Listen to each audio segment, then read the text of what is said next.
¿Sabías que 1 de cada 3 personas en promedio ha sentido ansiedad intensa en el último año? Lo alarmante y preocupante de esta cifra es que muchas de estas personas no reciben atención profesional. La ansiedad se ha convertido en una enfermedad muy común que muchas veces no podemos traducir ni descifrar. Se puede sentir como una presión en el pecho, un nudo en la garganta y también como una mente que nunca se apaga.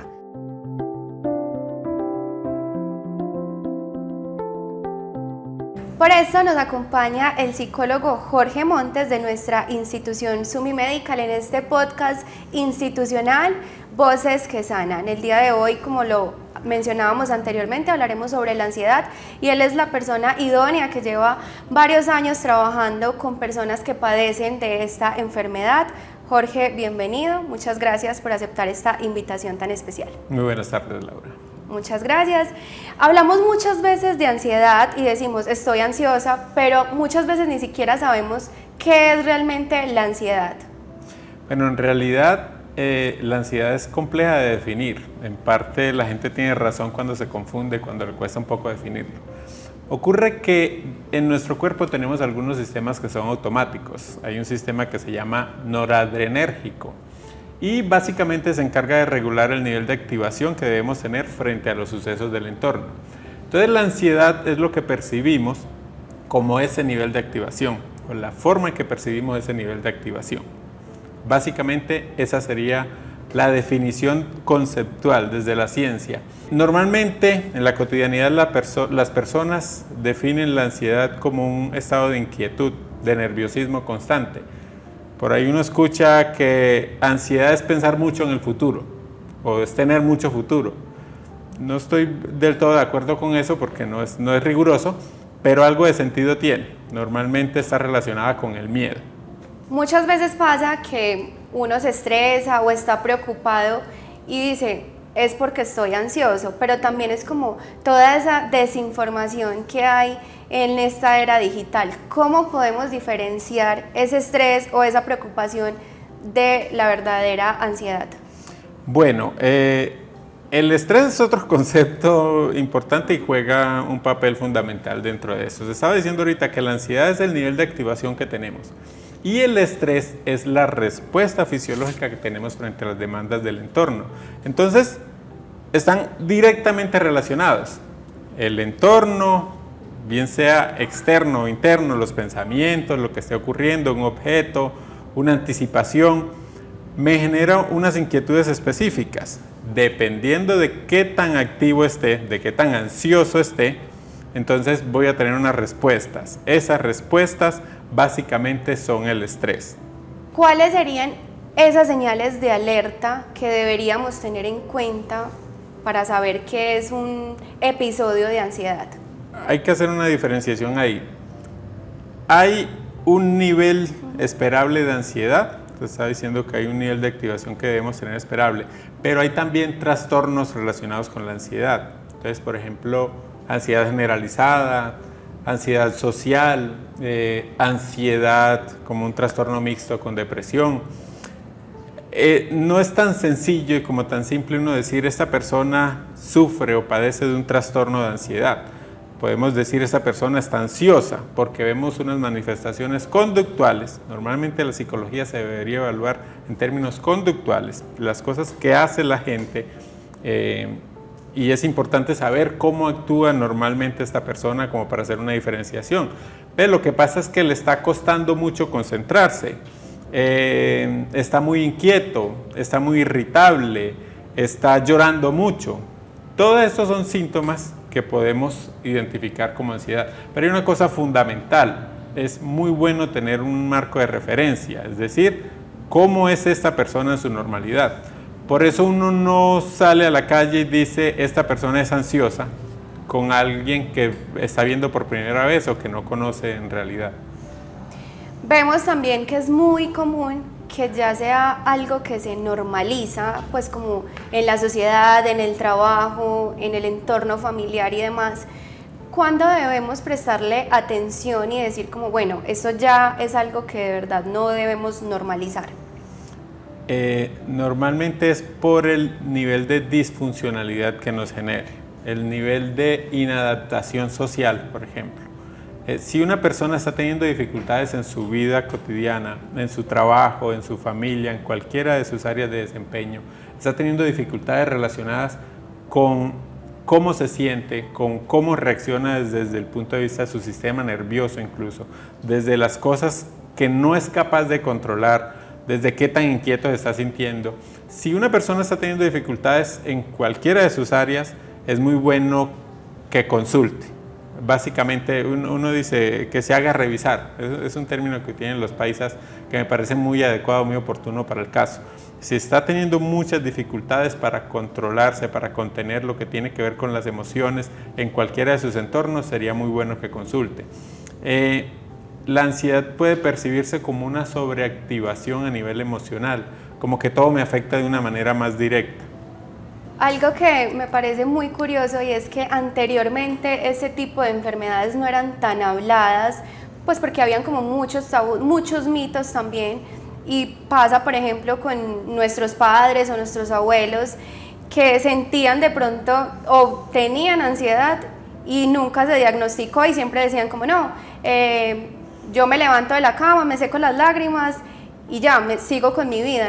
Normalizaban ese tipo de situaciones. De pronto, ¿qué pudo haber cambiado como entre épocas? Sí, lo que no se hablaba y lo que ahora sí se habla y sí es muy evidente que vemos que afecta demasiado como en la vida cotidiana de las personas. ¿Esto a qué se debe? Pues una de las cosas es que los gobiernos, la cultura, la sociedad en general están poniendo más atención a la salud mental. Entonces, mira que nos podemos ir casi a cualquier fenómeno. Si tú hablas de las situaciones de abuso, antes no ocurrían, pues no es que no ocurrieran, lo que pasa es que no se hablaba de ello. Y muy seguramente nuestros padres, abuelos, estaban sometidos a unas situaciones estresantes, a un montón de situaciones y tenían unas estrategias de afrontamiento que estaban normalizadas, con las que ahora no contamos. Hay que tener en cuenta incluso que el mundo de ahora, no sé si por la demanda de productividad o por lo que tú quieras, es mucho más exigente, tiene un ritmo diferente al que ellos tenían.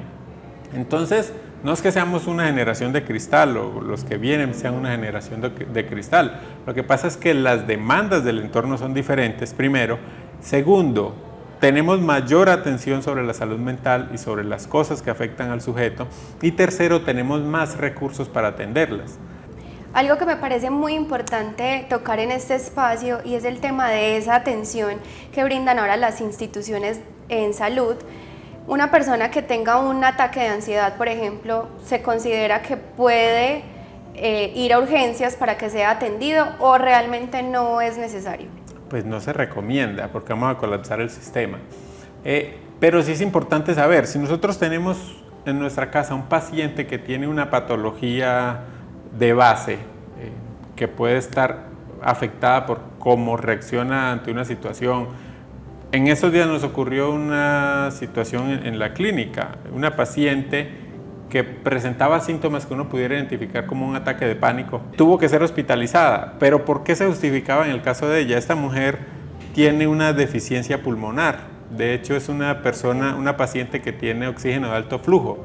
Entonces, una de las manifestaciones que aparecen, porque la ansiedad se manifiesta en el cuerpo, tenemos manifestaciones físicas, puede ser la dificultad en la respiración, taticardia, hiperventilación, todas estas cosas que se manifiestan con las emociones. Ahorita estaba diciendo, la ansiedad puede identificarse como una sobreactivación del sistema nervioso que hace que vivamos las emociones de una manera más intensa.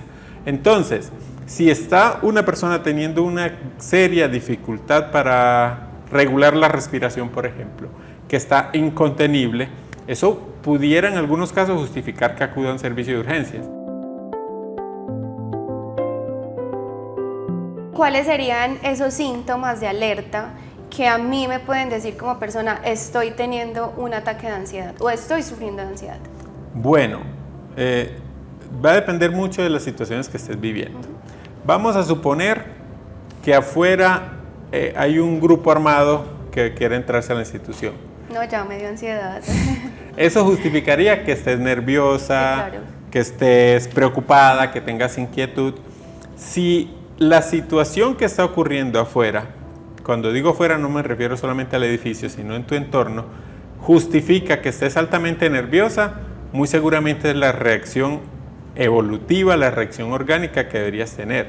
Pero si tú estás tranquila en tu casa, no está pasando nada, no está ocurriendo nada que te diga, ve, tienes que tener una respuesta un poco más agresiva, un poco más vivaz, y empiezas a sentirte, por ejemplo, irritable, empiezas a tener dificultades para atender, para concentrarte, empiezas a sentir que la respiración se te va de control, empiezas a tener taticardias que no están explicadas por nada fisiológico, empiezas a tener inquietud.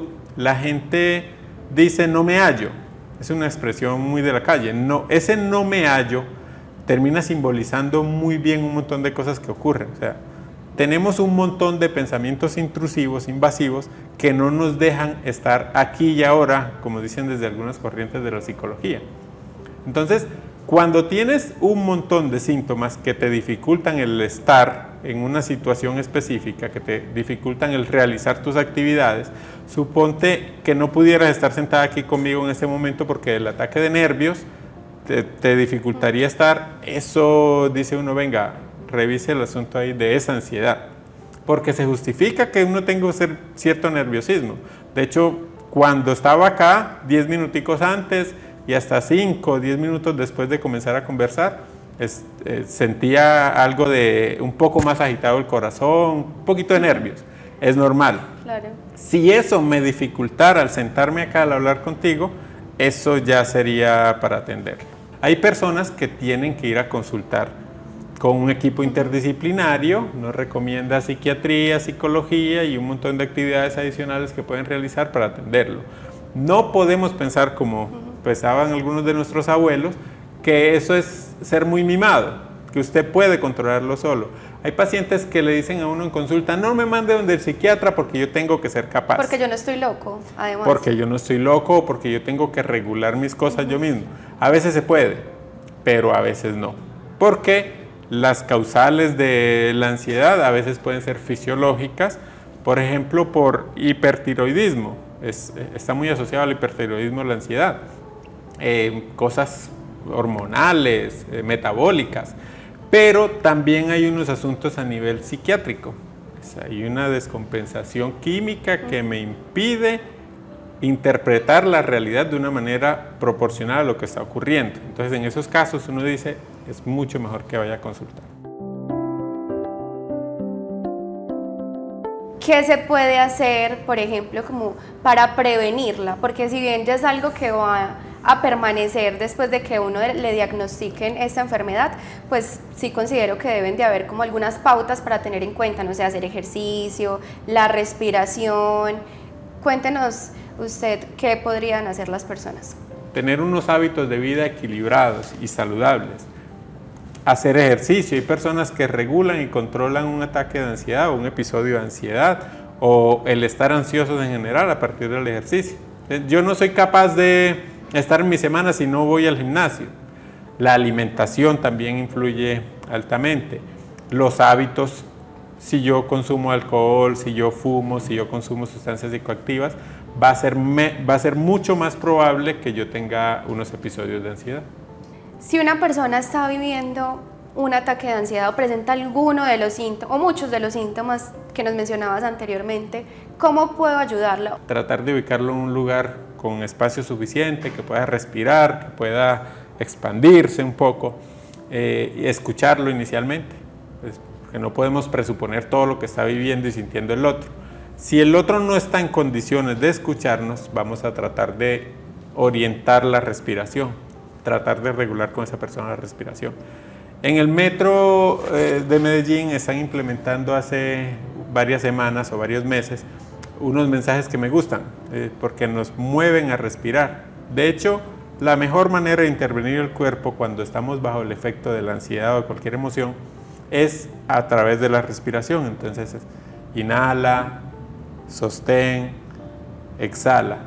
En estos días veía en redes sociales un kit de regulación de emociones. Me pareció súper bacano, porque es una cosa multisensorial. Entonces, primero, ten un buen ejercicio de respiración. En internet te vas a encontrar un montón. Un ejercicio de respiración que permita equilibrar la sensación del propio cuerpo. Aromaterapia, entonces una velita, una varita de incienso, un aceitico, música relajante y luces relajantes. Y si estás con alguien, puedes complementar con un masajito en las manos. Mira que es todo un paquete multisensorial que permite una mayor regulación.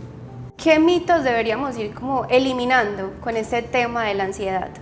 Pues lo primero es que cualquier persona nerviosa es ansiosa, no es verdad. Te estaba diciendo ahorita, es normal tener cierta cantidad de nervios, de miedo, de temores frente a determinadas situaciones. Entonces, no todo el que está nervioso está ansioso. Otra cosa es que porque este mueve los pies, este otro mueve las manos, aquel come chicle, es una persona ansiosa. No podemos estar patologizando, psicopatologizando a todo mundo. Un síntoma o un signo aislado no se puede leer como una patología. Entonces, no cualquier cosa que vemos podemos calificarla como ansiedad. Muy seguramente uno aprende después en la clínica que ve todo este conjunto de signos acompañados en el tiempo me muestran que esta persona es ansiosa, pero entonces no podemos estar patologizando a todo mundo. Y lo otro que me parece muy importante es que no todas las personas cuentan con las estrategias de ellos mismos o incluso en su red de apoyo para afrontar una patología. Y no todas las personas son capaces de atender su propia ansiedad. Entonces se hace muy pertinente en los casos que sea necesario ir donde el psiquiatra. No todas las personas que tienen ansiedad son capaces de regularlo solo. Desde Sumi Medical también es muy importante mostrar de cara al usuario qué venimos realizando, qué programas hay o qué líneas tienen las personas para acceder, porque también es muy importante que si bien hablamos de estos temas, desde acá promovemos espacios que las personas puedan utilizar para prevenir esta enfermedad. Sumi Medical tiene una estrategia como un programa de salud mental, tiene como estrategia el programa de salud mental, donde tiene una atención multidisciplinar y un equipo robusto de psicología. De hecho, hay un psicólogo, hasta 2 psicólogos por sede normalmente. Está un equipo extramural que va a las casas, que identifica unas variables sociofamiliares que tienen un impacto psicosocial. Y se articula eso con el programa de salud mental, compuesto por psicólogos, como ya lo mencioné, por médicos expertos y por un equipo de psiquiatras. Y normalmente se hace un manejo más integral de la patología. No es que la persona simplemente va a psicoterapia, va por otro lado al psiquiatra, no, se hace un manejo interdisciplinar. De hecho, a veces se dejan recomendaciones, se tiene en cuenta qué dijo el psiquiatra para continuar el tratamiento y así sucesivamente. Eso para nuestros usuarios. Y para nuestros colaboradores existe una estrategia que se llama zona de escucha, donde los empleados pueden decir, ve, estoy teniendo una dificultad que está relacionada con la ansiedad, con la depresión, con dificultades familiares, con cualquier situación que afecte a la vida cotidiana y se regula en primera instancia. Jorge, muchas gracias por este espacio, por esta información tan valiosa de cara a todas las personas que nos ven. Me gustaría que antes de finalizar le dieras como un mensaje a aquellas personas que quizá en este momento se sienten identificadas con esta información que les estamos dejando y no saben quizá por dónde buscar ayuda, a quién escribirle o qué hacer. Bueno, lo primero es que se entienda que no es verdad que somos más débiles porque reconocemos una patología o una dificultad o incluso muchas veces una limitación para controlar nuestras propias cosas. Eso sería lo primero. Ahorita les contaba un poco sobre este kit que está al alcance de todos y si no podemos hacer todas las cosas, al menos un par de esas cosas podríamos hacer y eso nos va a ayudar a regular un poco. Y ya después va a depender mucho de la red de cada quien. Los usuarios de Sumi Medical pueden consultar en su sede y ya cada quien va a depender mucho de la red de apoyo con la que cuente. Pero las cajas de compensación, las alcaldías y todas las instituciones ya le están poniendo un poco más de atención a esto y eso hay que aprovecharlo. Gracias por conectarse en este espacio institucional Voces que Sanan. Los esperamos en un próximo episodio en el que seguiremos informando, cuidando y comprendiendo la salud. Si este contenido te pareció útil, compártelo y recuerda seguirnos en nuestras redes sociales.